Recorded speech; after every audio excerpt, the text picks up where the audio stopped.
Mga ka-business, baka samantalahin ko itong pagkakataon na to. Kung po pwede po sana, lalambing ako sa inyo. Supportahan niyo po yung Anime Reactors TV. Solid ka business po yan. Tapos ano po kasi siya, bedridden na po, mga ka-business. So sa pamamagitan ng pagbablog, awa ng Diyos nga, na-monetize na siya. Nagkakaroon siya ng kaunting revenue. Kaya maliliit lang kasi yung views niya. Baka pwede po suportahan natin si Anime Reactors TV. Yan. Pero bedridden na po siya. Kaya mapapansin nyo yung at least na mukha niya, pinapakita niya. Cartoon character. Suportahan po natin yan, Anime Reactors TV.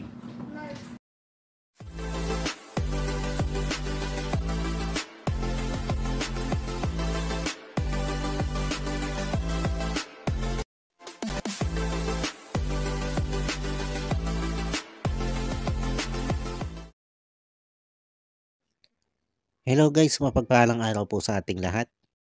Narito pong muli ang inyong lingkod, Anime Reactors TV. At sa mga hindi pa po nakaka-subscribe dyan sa aking munting channel, ay baka pwede naman pong makipindot na po na subscribe button.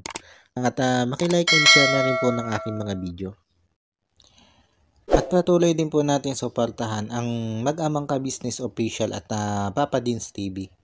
At ganun din po yung kanilang second YouTube channel na Ka-Business Family.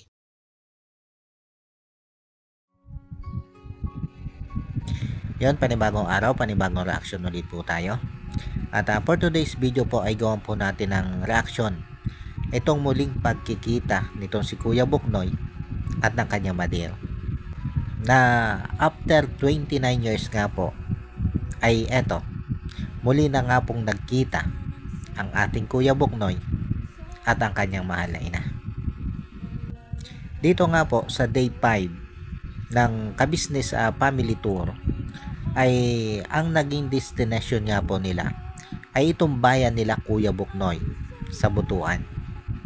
Upang makadalaw nga po ito si Kuya Buknoy sa kanyang pamilya na matagal na niyang hindi nakikita o hindi nadadalaw.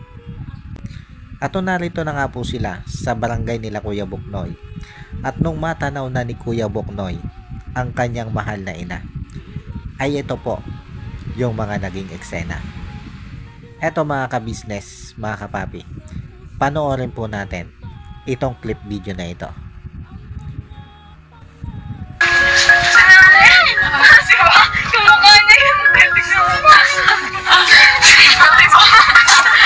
Kamukha niya yung excited talaga.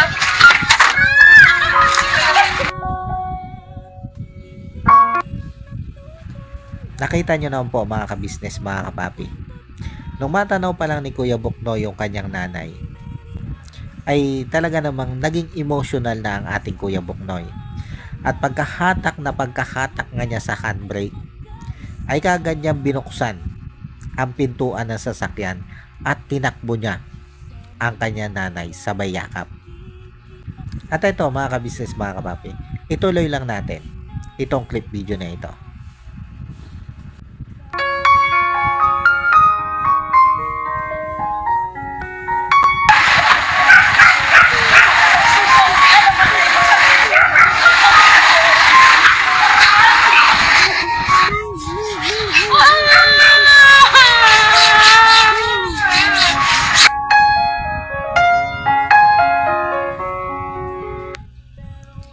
Grabe.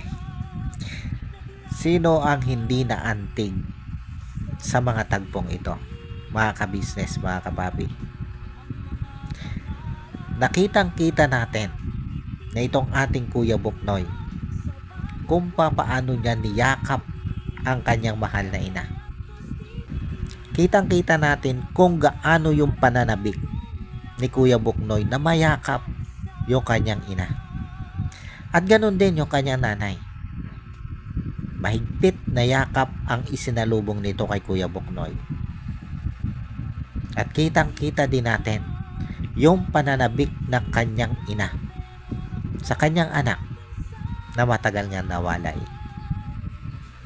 At kung maririnig natin yung iyak dito ni Kuya Buknoy, ay tila ba isa siyang bata na matagal nang nawalay sa kanyang magulang, na noon lang ulit sila nagkita. Yung hagulhol dito ni Kuya Buknoy ay sabi ko nga, ay tila ba bata itong si Kuya Buknoy na humahagulhol habang nakayakap sa kanyang ina. Ang sarap pagmasdan at nakakaantig ng puso ang mga eksenang ito, na alam ko na marami sa ating mga kababayan, lalo na nga po yung mga OFW o maging yung mga nandito sa Pilipinas, na matagal na rin hindi nakakauwi sa kanilang probinsya, sa kanilang mga magulang. Ang sobrang naantig ang puso sa eksenang ito. At alam ko na marami sa atin ang napasabing sana all, na sana ay mayakap ko ding muli ang aking mahal na ina o ang aking mahal na magulang. Alam nyo po mga ka-business, mga kapapi, kahit ako, yan yung naramdaman ko. Dangan na nga lang at hindi ko na kayang gawin yan sa aking mga magulang, dahil ang aking mga magulang ay matagal nang yumao. Kaya ang swerte ni Kuya Buknoy, dahil kahit papaano, kahit tumagalan 29 years na hindi niya nakita o hindi niya nadalaw ang kanyang magulang, ay eto siya ngayon sa pamamagitan ng ka-business family, ng ka-business official. Ay eto sila mag-ina ngayon, magkasama, magkayakap, at dinadama ang pagmamahal ng bawat isa. Eto guys, tuloy lang po natin yung video.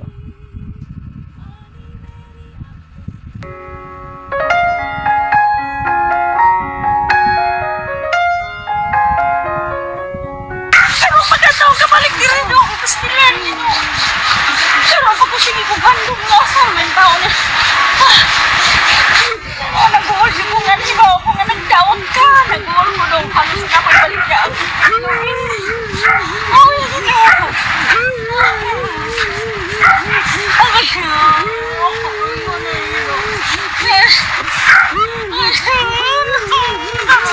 Balik sila nakakatuwing anak. Ay, magikan ako diri gamay. May ganin lang na ulian na mo sakit. Amin ako dong nag-uul. Ibati ako yung mga unsak. Grabe, di ba guys? Grabe. Napakaganda talaga nitong ginawa nila ka-business na pagtutor na ito. Na bawat pamilya nga po ng mga kagwangs at ng mga Ems ay isa-isa nilang dinaanan o isa-isa nilang dinalaw. Kumbaga, nabigyan ni ka-business na muling pagkakataon na makita o makasama ng bawat isang membro ng kagwang at ng mga Ems ang kani-kanilang pamilya. Katulad nga po nito si Kuya Buknoy, na 29 years siyang hindi nakauwi dito sa kaniyang pamilya. 29 years niyang hindi nayakap ang kanyang ina. Pero sa pagkakataong ito, eto na nga po, yakap-yakap na niya ang kanyang mahal na ina. Marahil may magsasabi dito na bakit hindi makauwi itong si Kuya Buknoy, ay narito lang naman siya sa Pilipinas, na yung mga kababayan nga nating nasa ibang bansa ay nagagawang umuwi para dalawin ang kanilang pamilya. Pero ganito po kasi yan mga ka-business, mga kapapi. Yung katulad ni Kuya Buknoy na ang trabaho ay driver, na alam naman natin na ang sahuran dito sa ating bayan o dito sa Pilipinas ay hindi ganun kalaki. Ngayon, kung isa kang tao na pamilyado, yung siswelduhin mo ay mas ilalaan mo na lang sa pang-araw-araw na pangangailangan ng iyong pamilya. Yung magiging budget mo pamasahe pauwi doon sa inyong probinsya ay hindi mo na yan magagawang pag-ipunan. Dahil bawat sentimo ay magiging mahalaga sa iyo para sa kinabukasan ng iyong pamilya o para sa pang-araw-araw na pangangailangan ng iyong pamilya. Dahil ang sahod ng isang driver o kahit ng mga factory worker dito sa Pilipinas ay hindi nga ganun kalaki. Na minsan yung sahod nila ay sapat lang at minsan pa nga ay kinukulang pa doon sa pang-araw-araw na pangangailangan ng isang pamilya. Lalo na nga kung ikay may mga anak na nag-aaral. Katulad halimbawa ni Kuya Buknoy na hindi lang naman iisa yung kanyang anak, kundi marami siyang anak. At yung mga ibang anak niya ay nag-aaral. At syempre, yung pang-araw-araw pang pangangailangan nila sa loob ng kanilang bahay. Kaya para sa isang Kuya Buknoy, ay mahihirapan talaga siyang mag-ipon ng pamasahe pauwi sa kanilang probinsya. Dahil alam naman natin, mga kabisnes, mga kapapi, na hindi din biro ang pamasahe pauwi sa mga malalayong probinsya. Makakailangan ka din dyan ng ilang libo. Pamasahe pa lang yun. Syempre, bukod sa pamasahe, ay kailangan mo ding maglaan ng pera para gastusin naman habang ikay nasa biyahe at pagdating mo doon sa mismong probinsya nyo. Tapos bukod doon, syempre kailangan mo ding mag-ipon ng pera. Naiiwanan mo naman dito sa iyong pamilya na maiiwan mo sa bahay. Dahil sa ganito kalaking pamilya, hindi naman mabibitbit ni Kuya Buknoy lahat ng kanyang anak pauwi sa probinsya. Dahil mas malaking pera ang kakailanganin niya pagka ganon. Tapos habang siya nasa bakasyon, wala kang trabaho. Wala kang sweldo. Dahil nasa bakasyon ka. Kaya kailangan mo magkaroon ng pondo para doon sa mga araw na hindi ka nagtatrabaho at wala kang sweldo. Kaya ganun kahirap magbakasyon o dumalaw sa mga malalayong probinsya ito mga kababayan natin na nakikipagsapalaran dito sa Pilipinas o lumalayo mismo doon sa kanilang probinsyang pinanggalingan o kinalakhan. Hindi kumpara ng mga nasa abroad na alam naman natin na hindi hamak na mas malaki yung kanilang mga sinisweldo kaysa doon sa mga kababayan natin nandito sa Pilipinas. At isa pa, may kanya-kanyang kontrata ang mga nasa abroad na yan o yung mga OFW nating kababayan. After matapos ng kanilang kontrata, ay kinakailangan talaga nilang umuwi sa kanilang probinsya. At may sapat na silang ipon, pamasahe, para dyan. Yan yung malaking kaibahan na mga kababayan natin lumalayo sa kanyang pamilya at nag-a-abroad kumpara dito sa katulad ni Kuya Buknoy nga na nandito lang sa Pilipinas. At ito nga ang trabaho ay pagiging driver. Nasabi ko nga ay yung kinikita o sinisweldo nito ay halos sapat lang sa kanyang pamilya o minsan nga ay kinukulang pa. Kaya sabi ko nga ay napakaganda ng ginawang ito ni Kabisnes na plano dito sa kanilang tour na ito. Na bawat isa nga po o bawat membro ng kagwang at ng mga EMS ay kanilang dadaanan isa-isa ang bawat pamilya ng mga ito. Na sa ganon ay magkaroon nga ng pagkakataon ang mga ito na muling makadalaw sa kani-kanilang pamilya. Katulad halimbawa nito si Junjun. Dahil dito sa tour na ito nila Kabisnes ay nagkaroon siya ng pagkakataon na makadaupang palad ang kanyang lola na simula pagkabata pa lang ay hindi na niya nakikita o hindi man lang niya nakita. Pero dahil dito sa tour na ito ay eto nga po, nakita nitong si Junjun ang kanyang lola na sabi nga ni Junjun ay nag-uulyanin na. Kumbaga, bago pa man mawala dito sa mundong ito, ang lola na ito ni Junjun ay nakadaupang palad pa rin ito si Junjun. Tapos ito nga, etong kay Kuya Buknoy. Balik tayo dito kay Kuya Buknoy. Nasa looban ng 29 years nga po na hindi makauwi dito si Kuya Buknoy.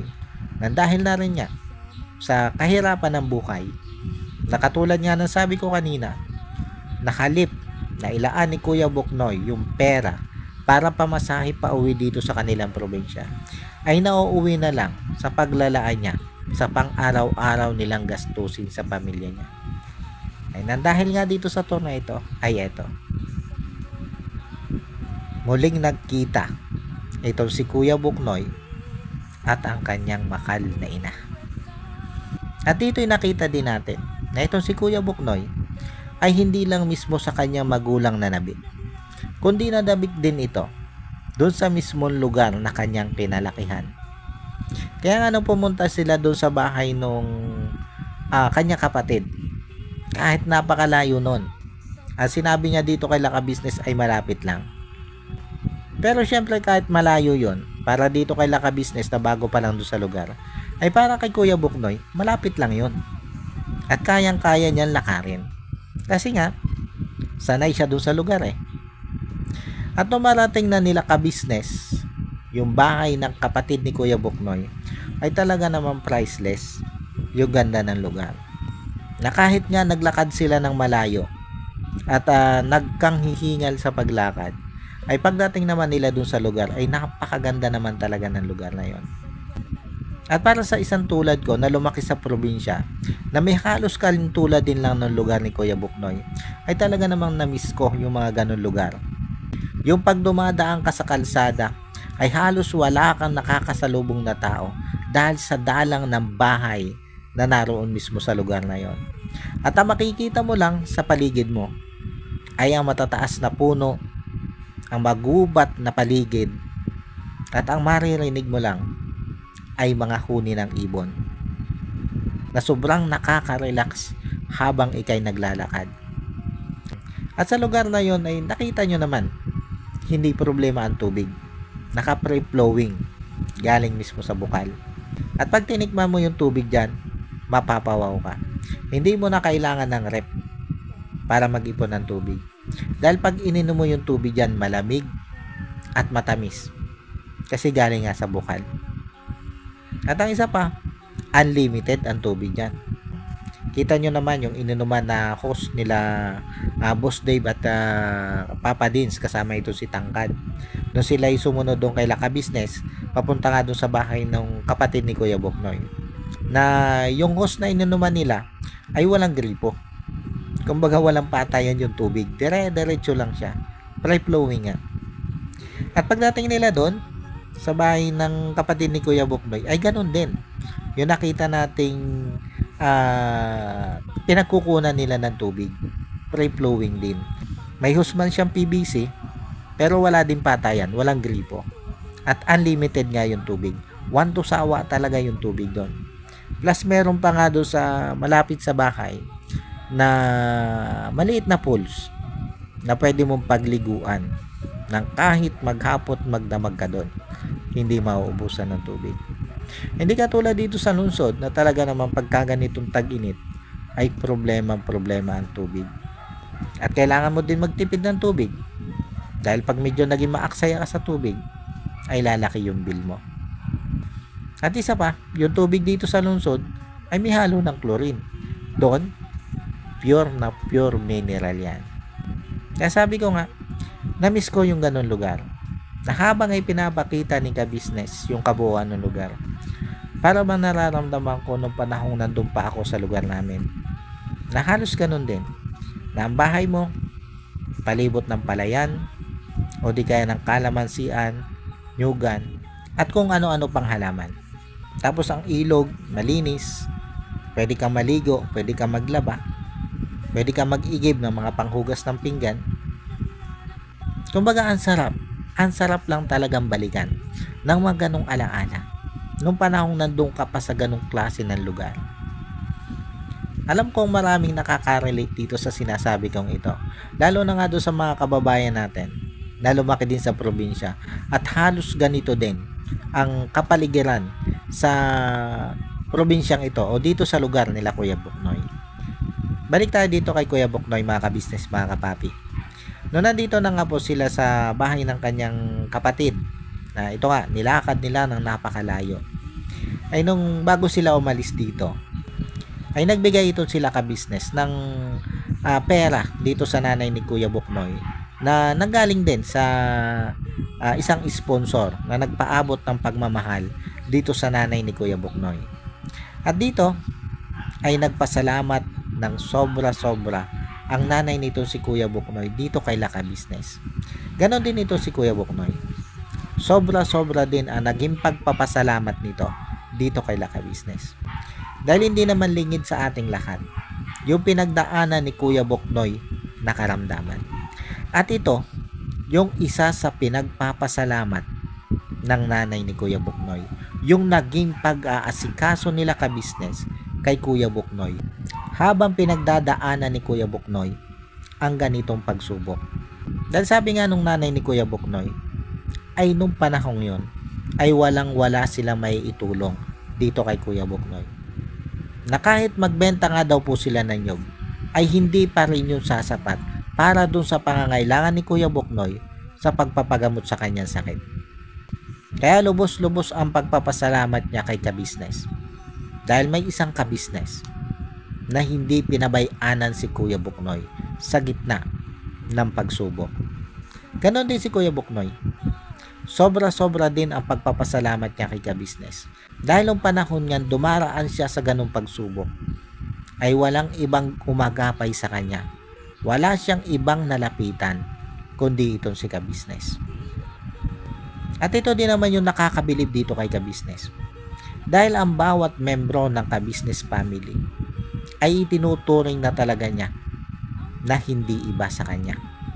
Na anuman ang pagsubok na pagdaanan nito ay lagi silang nakaagapay. Lagi silang nakasuporta sa kahit anumang pagsubok na pinagdadaanan ng bawat isa. Tulad nga sa pinagdaanan ito ni Kuya Buknoy na nalagay sa alanganin ng kanyang buhay dahil nagkaroon nga siya ng stage 3B colon cancer. At alam naman nating lahat na hindi pinabayanan nitong si ka-business, itong si Kuya Buknoy at ang buong pamilya niya noong panahong humaharap siya sa ganito kabigat na pagsubok. Hanggang sa ngayon nga na nakarecover na ito si Kuya Buknoy doon sa kanyang karamdaman, ay nariyan lang si ka-business na laging nakaagapay sa anumang pagsubok na pinagdadaanan ng bawat membro ng ka-business family. Na kahit nga maraming nambabatikos o nambabash, ay nananatili pa rin sila matatag, nananatili pa rin silang positibo. Yun yung kagandahan dito kay Laka Business. Sa bagay, wala naman talaga tayong magagawa dito sa mga taong basher na wala naman talagang ibang inisip kundi silipin ang bawat ginagawa nitong sila ka-business. Na kahit maganda na nga yung kanilang ginagawa, ay pilit pa rin sisilipan at sisilipan at hahanapan ng pwedeng i-issue. Katangian na yan ng basher, wala na tayong magagawa dyan. Ang kagandahan lang dito kay ka-business ay nananatili itong matatag. Nananatili itong naninindigan para maging maayos ang takbo ng buong ka-business family. Kaya saludo ako sa iyo, Mr. and Mrs. Ka-business. Saludo po ako sa inyo. Paano po, hanggang dito na lang muna po at sana po ay nagustuhan nyo itong aking reaction video na ito. At muli po ay maraming salamat po sa patuloy pong sumusuporta at sa walang sawa pong nanonood sa aking mga reaction video.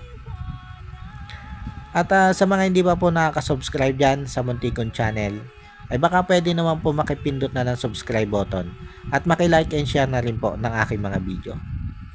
At bago po tayo tuloy yung magtapos, ay gusto ko lang pong i-shoutout itong sila Ma'am Nerissa ng New Jersey. Shoutout po sa inyo, ma'am. At maraming salamat po sa patuloy nyo pong pagsuporta at sa wala nyo pong sawang panonood sa aking mga ina-upload na video. Maraming salamat po, ma'am. At ganon din po dito kay Ma'am Elena Capillo. Ma'am, shoutout po sa inyo. At maraming salamat din po sa patuloy nyo pong pagsuporta at sa wala nyo din pong sawang panonood sa aking mga ina-upload na video. Maraming salamat po, ma'am. At ganon din po dito kay Jewel Channel. Shoutout po sa inyo. At syempre ganun din dito sa aking mga kasamang reaktor na sila Taong Gala, Katangay PLC, Kalingap Tura, MK Inday Okray TV, Mamplers Channel, Alminda Mix Vlog, at Analisa Reality Vlog. Shoutout po sa inyo. At muli po, ay maraming salamat po. And God bless po sa inyong lahat. Anime Reactors, shoutout po. Suportahan natin yan si Anime Reactors TV. Yan, pakisupport po natin. Siya po ay isang bedridden na mga ka-business. Check nyo po yung kanyang YouTube channel, Anime Reactors TV. Siya po siyang bedridden na, ayan, kahit papano nakakagawa-gawa siya ng mga reaction video patungkol sa ka-business official. Suportahan po natin para kahit papano magkaroon siya ng revenue. May magamit siya sa pambili-bili man lang ng gamot. Ano po mga ka-business.